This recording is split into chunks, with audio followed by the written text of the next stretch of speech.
All right, everyone. It appears that Bernie Sanders may be pretty much expected to jump into the 2020 race, which I think is a good thing, by the way, and I'll explain why it'll be so funny.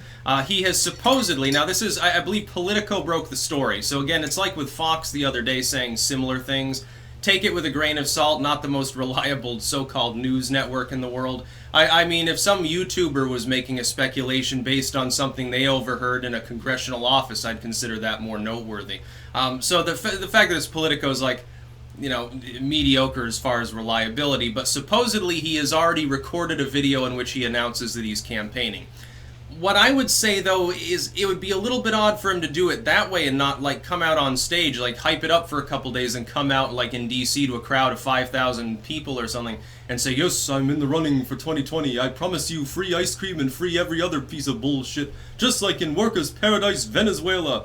That's what I think Sanders would be wiser to do, but there is a good chance he gets in. Although he's got to tackle the DNC rules, I don't know how the Democratic Party's rules, assuming he's running as a Democrat, not running an independent candidacy.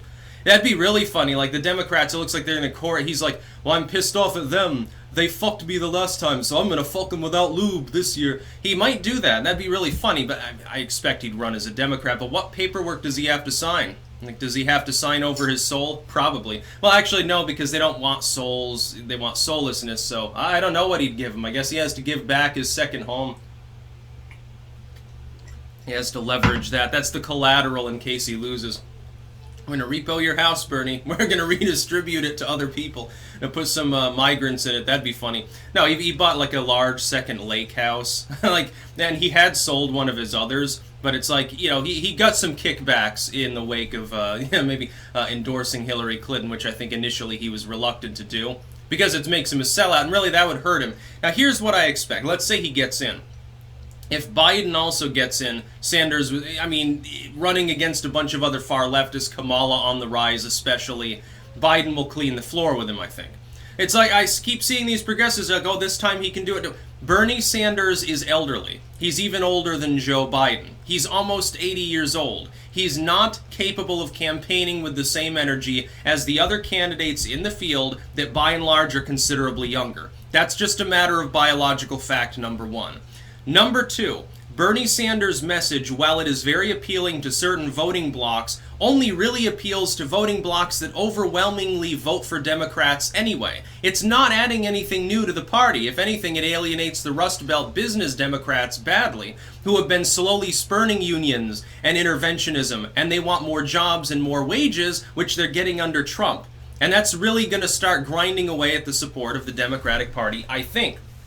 So he's at a loss. And I've also pointed out, it's not just his age, it's not just his policies. The fact that he is a white male is now a detriment within the Democratic Party. Now, for someone like Biden, who's more of a center leftist, supposedly, I call him far left because, you know, even the Republicans are center left at this point, it seems. Supposedly more of a centrist individual by, you know, the standards of the Democrats at least. He can get away with it because the voting bloc he'd be attracting is separate from the further leftists. They're all cannibalizing each other's support because they all have basically the same policies. The only other technical centrist, which would be Gillibrand, doesn't have the kind of recognition or traction to stop Biden. If Sanders gets in, you have yet another far leftist. You have a very crowded far left field, and so far, not a single viable centrist candidate has entered the race. Tulsi Gabbard doesn't count. She's not viable, and she's not going to become the nominee. Klobuchar doesn't count. She's an afterthought. Nobody cares about her. She gets attacked by her own party more than by the Republicans. They're like, oh yeah, this would be all right.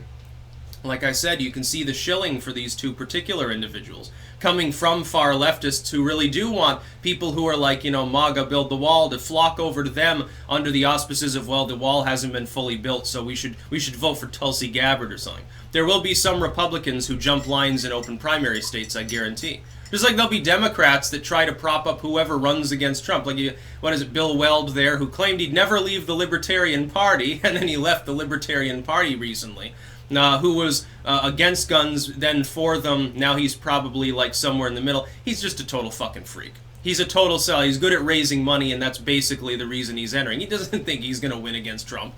He'll get 1% in the primaries. Trump will win overwhelmingly. There will be no strong challenger for Trump in 2020 for the Republican nod. It's just not going to happen. It's simply not. Bernie Sanders would lose. If he got nominated, he would lose against Donald Trump. I keep seeing these people say, well, actually, this poll says, fuck the polls. Didn't you learn from 2016 and learn how to be a little bit more questioning and skeptical of the data that they give you? Well, maybe you should start doing that. Take a wider look at even the reaction from people on the further left. The problem is that Bernie Sanders' socialist policies, and he uses that term directly. He's not like AOC, like pussies out and says, well, I'm a social democrat. No, he says, well, I'm a socialist. The only caveat is I'm a democratic socialist. Oddly enough, exactly what you have in Venezuela. Democratic country, democratic elections were held. Maduro won the election. Fair and clean, supposedly, according to all the leftists in the world. No coup allowed there. He was the legitimate leader. Oh, so, well, those are the policies that you support. You can literally support the same fucking shit. So does Cortez, although she's a bigger liar than Bernie Sanders. He's more of a fool than a liar. If he runs, his far-left policies, the sort of people that would vote for a candidate with that kind of fiscal policy, of high taxes, crack down on every private entity, deprivatize as much as possible. Government is your friend, basically. A bunch of bullshit from the mid-1800s. The kind of people that like that are increasingly acerbic towards old white men. That's just the fucking reality on the ground of the Democratic Party. The schism is if Biden gets in, he has his 25-30%, and he can literally win with that simply by picking away, more than half of the early states. Let's say, here's what I expect. Let's say Biden and Sanders both get in. Packed leftist field, and then you've got Biden. He's the only real viable centrist. By getting 25-30% of the vote in some of the early states, he gains momentum. Half the leftists drop out, but by that time, it's too late. He's already won 2 or 3 states. You go into Super Tuesday, he sweeps up half of them or nearly half. He's the only one who is capable of cobbling together the votes from that point on. Unless the superdelegates, which exist within the Democratic Party for a very corporate purpose, by the way, which is why you had Hillary Clinton as the 2016 candidate instead of Bernie Sanders, by the way, Bernie bros are correct. Unless they step in and say they don't think that Biden, they want somebody other than Biden, and that's not going to work, who else are they going to choose? They're all far left. Sanders can't win against Trump. Kamala Harris can't win against Trump. None of these, Tulsi Gabbard can't even, there's no way she could ever become the nominee of the Democrats. The Democrats are an anti-military, pro-war party, which is exactly the opposite of what she is.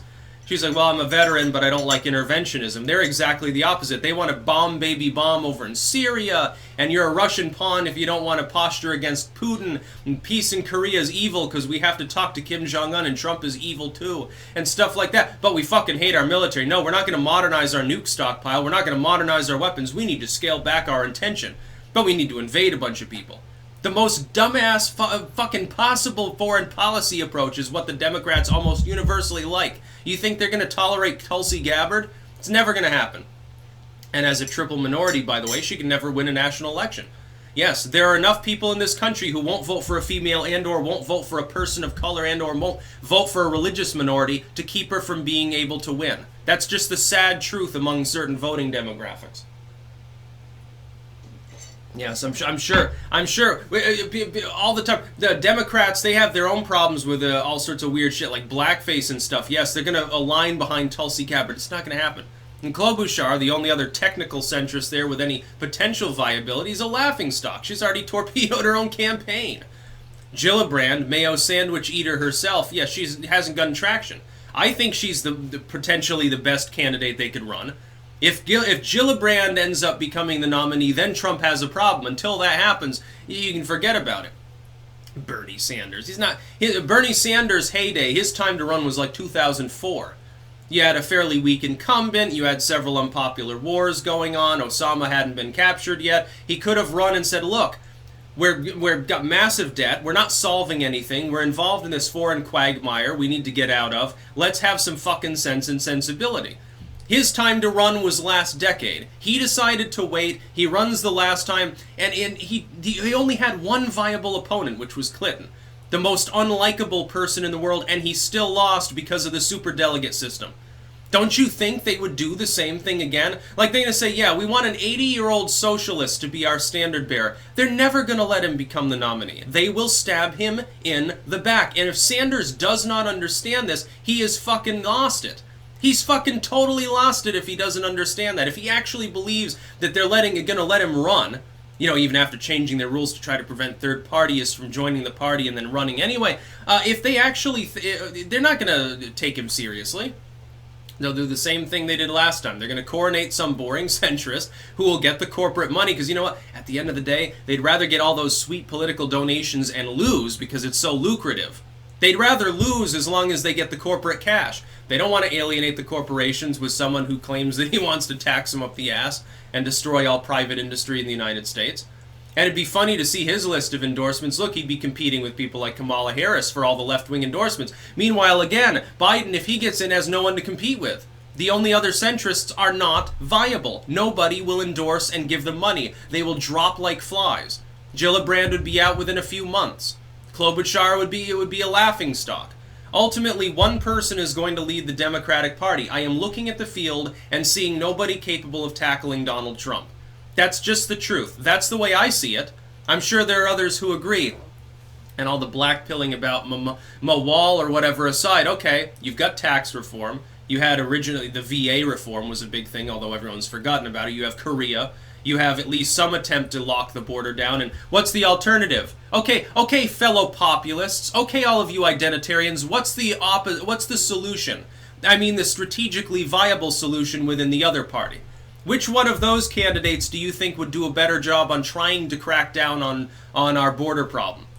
There is none. And that's why they'll end up voting for Donald Trump. Some of them might stay home. Ultimately, turnout among them will still be high. They'll look at their taxes, and they'll look at Korea, and they'll look at the Middle East, and they'll look at the VA, and they'll look at deregulation, and they'll look at the tax code. They'll look at everything, and they'll prefer Trump. No fucking problem. No competition whatsoever. Because the opposite will either be an elderly centrist from the Obama admin. Nothing says higher right-wing turnout than associating Obama more directly with the race, by the way. Absolutely hated by every center-right individual in the country. Or a socialist. Somebody who adopts either AOC's platform or is Bernie Sanders, who is a declared socialist. That's going to be who he runs against. It's going to be a free-for-all. That's about all. Peace out.